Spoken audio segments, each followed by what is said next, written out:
What's up, Mandy?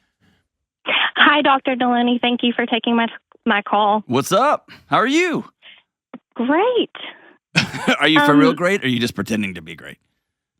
Always great. Okay, excellent. But you can always find a positive spin on life. I've been telling Kelly that forever, and she's like, no, you can't. No, you can't. It's mostly all negative. All right, so I'm glad to talk to you. Okay, so what's up? So how do I process my feelings, regain my confidence in myself, and how do I work together with my husband to stop this endless cycle of argument and hurt feelings about this particular topic? Go for it. What's the topic? My husband told me he's not attracted to me because of my weight gain. Okay. And I'm very appreciative of him telling me this, and I'm working towards making better choices and losing the weight. But I struggle with the side effects of this conversation.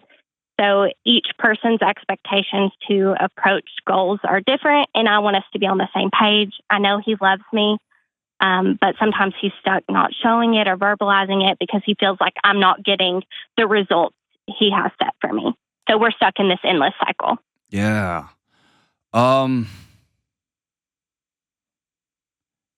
Take me back to that original conversation. What led up to that conversation?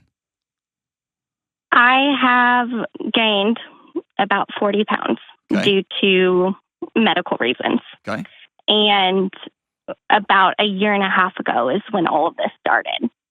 And he just sat me down, and his demeanor changed. Our relationship changed.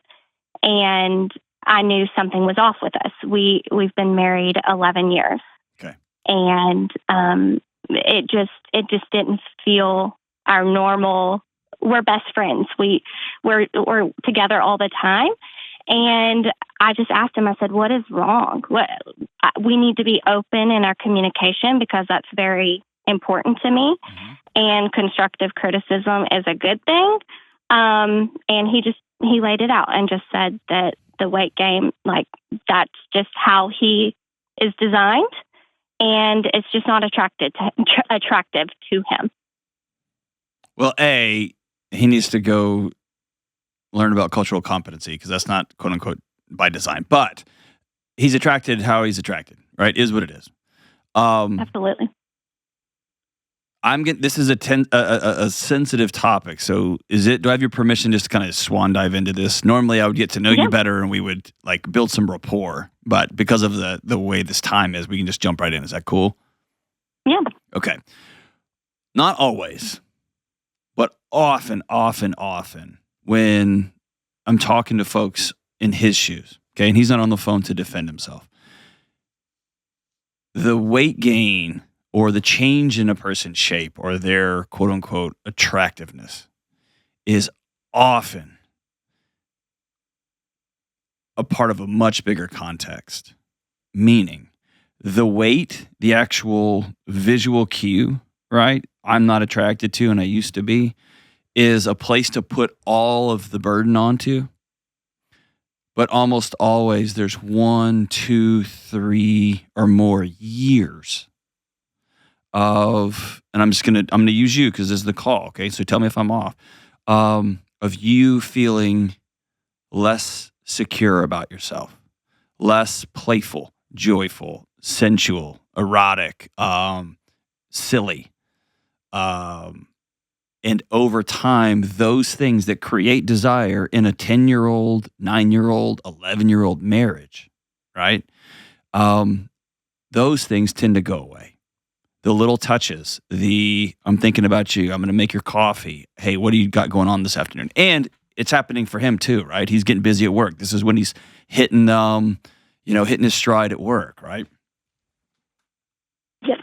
Absolutely. And so all of a sudden it lands here and y'all are wondering what happened. And that becomes an easy thing to point a finger at. So let me ask you, does that ring true a year ago, 2 years ago, 3 years ago, that you started getting bored, exhausted? You're a mother with 3 kids. I don't know what's going on in your life, but all these things happened, and then the weight gain was alongside all this. Tell me about that. We had a child. Okay.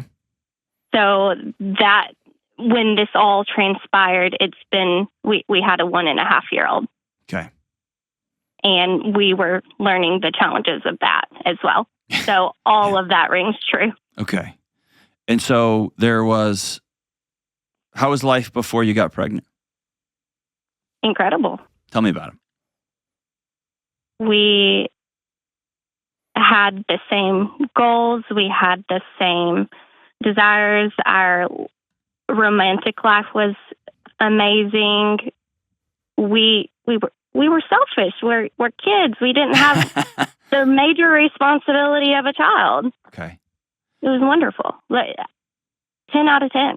So what has changed that you suddenly, that you think enjoying each other, having a good time, creating a life that you actually want to be living and making that happen? Why do you classify that as selfish? And why does that suddenly off the table now that you have a kid? It started off as it being off the table, but now after a lot of communication and just talking about these topics, we are getting back to that. Okay. And this call was an effort to just get me over this hump. Okay. And what's the hump that you're stuck? So I'm hearing you say, I love this dude. I appreciate him having the courage to say this out loud. And you recognize it rang true. Absolutely. Both in the physical stuff and like there's an actual number on a scale, but bigger than that, like our life has changed dramatically and it's not as fun. It's not as exciting. It's not as whatever, right? Erotic. We have this 1.5-year-old that just ruins everything, right? And all that's true. Is that fair? Yes, absolutely. Okay. So take me a year and a half later. Why does this still sting so much? Because I went from the most confident person to feeling insecure about myself. And I want to know how to regain that and to stop this endless cycle of going back to this argument and just move forward. Oh, so your body just put a pin in this conversation. And whenever something good is going on or when you kind of mess something up, it just goes back to this one conversation over and over. Yeah. I can't stop it. You can, but it's protecting you from something. Would I be wrong to say that, I think your confidence was going sideways before this conversation. I think this concreted what you were starting to believe about yourself. Is that fair? Very fair. Where does that come from? You nervous about being a mom? Yes. How come? It's an area I always, before I do something, I know the ins and outs before I proceed with something. I'm good at what I do. Not this one, dude. And this one just, listen, I thought I knew what I was doing. My 8-year-old daughter the other night, we were just sitting in a room, me and my wife, and she goes, guys, I was thinking today, what if we're all already dead? And I was like, what? And she's like, what if we're already all dead and we're like in the afterlife? And I was like, you're 8. Okay, yeah. There is no, dude, there's no script. You're like, it's unnerving. So here's what I'm wondering, and I'm just spitting in the wind here. I'm wondering if for him, he lost this fun-loving, like connection with his wife.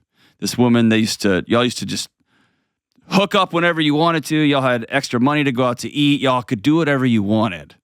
And as y'all started trying to have kids and you got pregnant, there's a tension that began to mount in your own heart.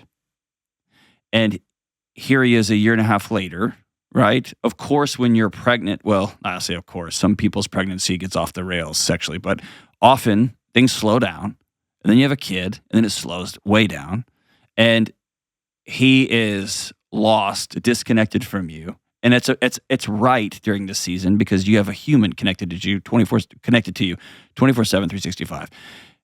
And so the pin he's able to put in it is weight gain.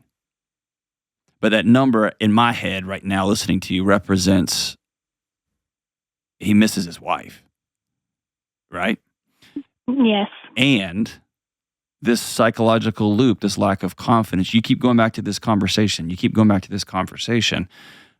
When really it's a bigger picture if you've lost this imaginary control you thought you had over the world. Yes. How long have you needed to be in control of everything? The last 10 years, probably. How come? I just like to be in charge of everything. I like things to go my way, I guess. I like to know, because I deal with anxiety. Mhm. If I plan for the worst and hope for the best, then I won't be surprised. I won't be let down. I won't be. Right, but I right won't now have you're these planning for the feelings. worst every single day, and it's destroying your marriage. Yeah. You're living into the worst every single day. And I say this because I love you. That's a terrible strategy for life. It is. There's a famous psychologist, Amos Tversky, that says pessimism, always waiting for the worst thing to happen, is insane, because if it actually comes true, if the worst thing does happen, you experience it twice. Once when you're worrying about it, and once when it actually happens. Yes. You might as well just experience it once. And I'll ask you, is it protecting you from anything? Nothing. Just myself. And it not even that, really. Yeah.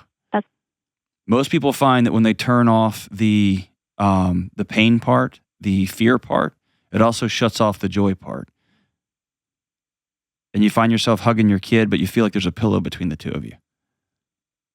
Yes. And you find yourself having exhausted sex with your husband, and it feels like it's as exciting as doing the dishes, but it's a checklist thing. Yes. And I feel like when one thing is out in my life, then it just is a spiral. I can't be good at anything else. Okay. In those areas, in the other areas, in my work, it affects my work, my life, my friendship, everything. That has to be so exhausting. It is. I'm tired of it. Yeah. Can we be done with it? I would like to. I want some active steps on how to change this, because I know it can be changed. Did you grow up in the home of someone that struggled with addiction or anger? Major addiction. Who?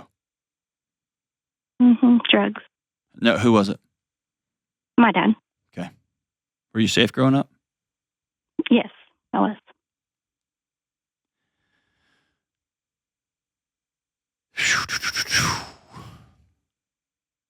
Do you see how this is recreating itself? Yes. Okay. So active step number 1, you had to control every variable growing up. And that's how you kept your head on straight, and you kept making the next right step, because you had to, because dad wasn't there to do it. Fair? I didn't realize that until now. Yes, Okay. that's very accurate. And if you've listened to this show more than once, you've heard me say the things that kept us safe as a kid will destroy our adult relationships.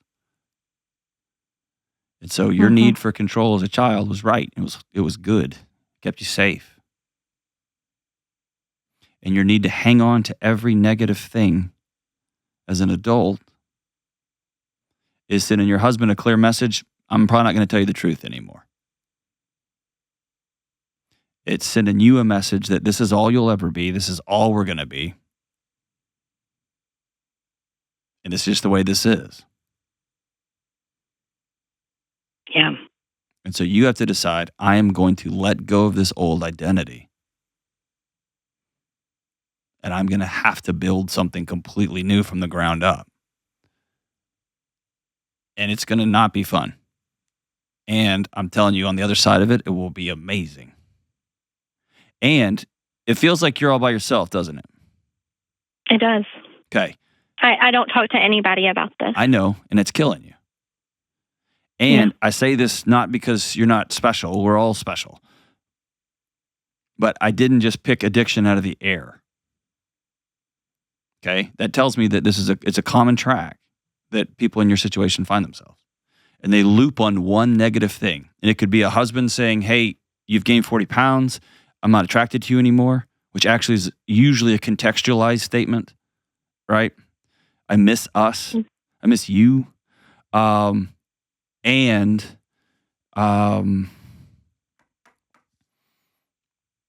It could have been a job performance.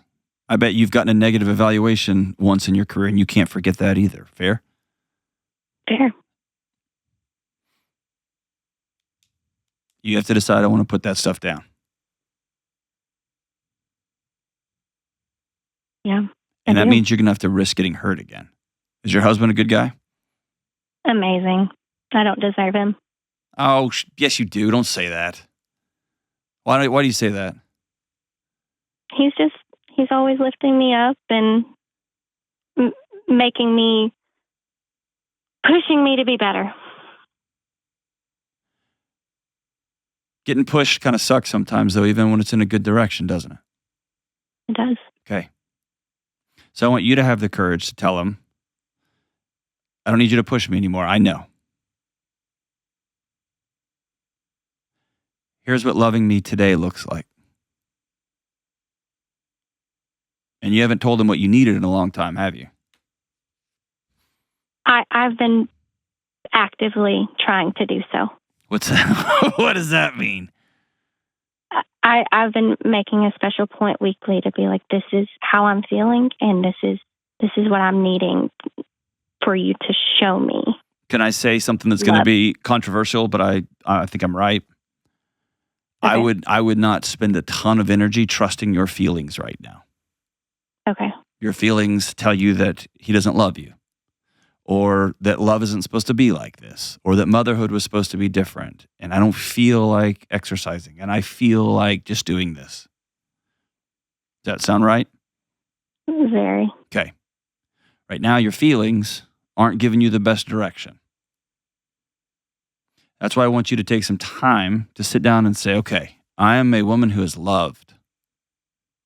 And I want you to sit in that for a second. Okay? Okay. Are you a good mom? I am. Okay. I want you to sit in that. I want you to write that down. I'm a good mom. Is your baby healthy? Very. Baby's healthy. So we got the big rocks out of the way. And then I want you to ask yourself, how do I want it to feel coming home inside my own house every day? I want that guy to turn and see me walk in the door and his eyes light up. And some of that might be about physical fitness, but I promise you it's a lot more about the confidence and the eros that you walk into your own house with. Okay. The sense of, yeah, that's right, I'm home now. Game on. And yes, we got to feed a baby and get a baby to bed and bathe a baby and change diapers, all that stuff. That's just that season, right? And there's tiring nights and exhausting days. But you saying, here's how I feel today, that's a tough map to navigate. Y'all deciding, here's what I need this week. Here's the best way you can love me. 2 nights a week or 3 nights. Here's what it looked like last night in my house. Can you do school drop-off 3 mornings this week? I looked at my calendar and I went, whew. But yes, I can do that. And that wasn't like, I feel like this week, no, we're not going to do, like, can you do this week? Yes, this is what I need. Done. Can you do pickup twice? Yes, I can do that. And I'm out 2 times this week with 2 different events at night. Cool. We're both going to feel tired. We're both going to feel exhausted. We're both going to feel all kinds of things. But here's what we need. See the difference? Yes. And feelings have been running your life, and they're just jerking you around. Yes, for sure. What does nutrition and working out look like for you? Exercise, taking care of yourself. I have drastically changed my eating habits, healthier foods, and then also joining workout classes. Is that helping?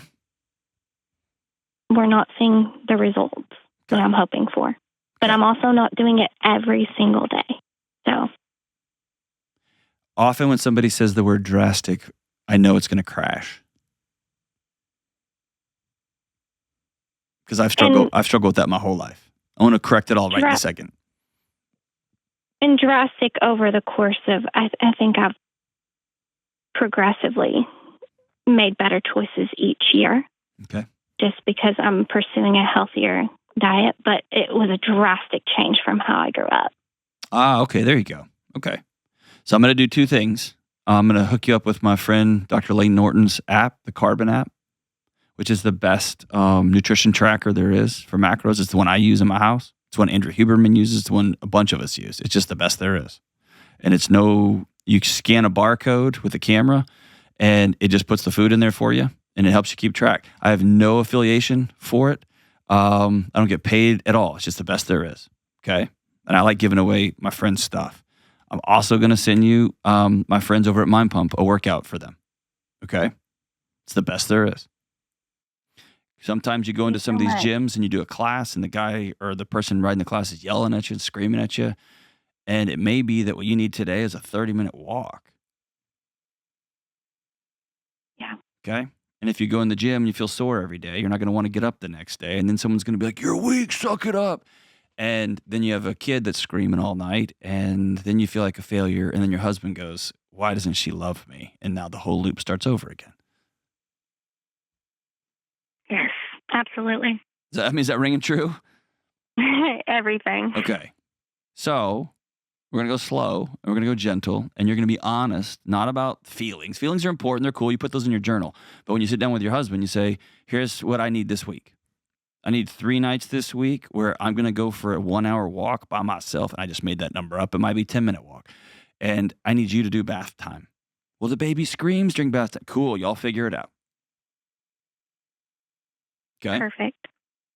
And twice a week, I need you to get up because I got to sleep. Or maybe you're like, no, I'll get up and do feeding times. I actually like that time, even though it makes me miserable and I'm tired. However you all navigate it, I need you to be honest about what you need, what you want this house to feel like. Okay?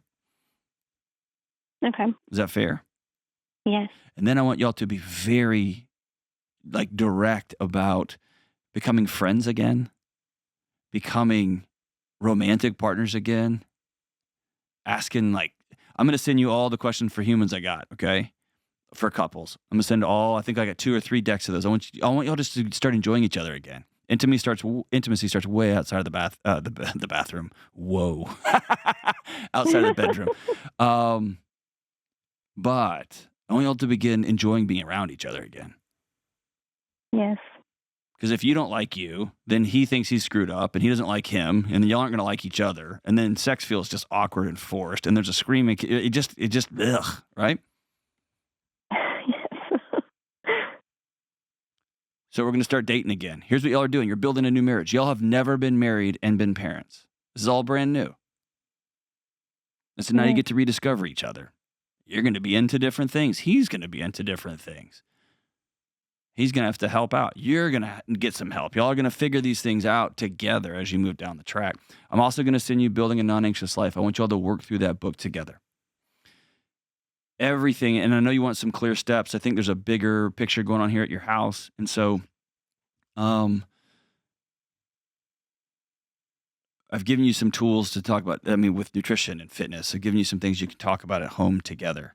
But I think all of this starts with y'all going out and getting out of the house, getting a babysitter, whether you want to or not, getting somebody to watch your kids so you can exhale for a second, and then looking at each other and say, I love you. Are you still in?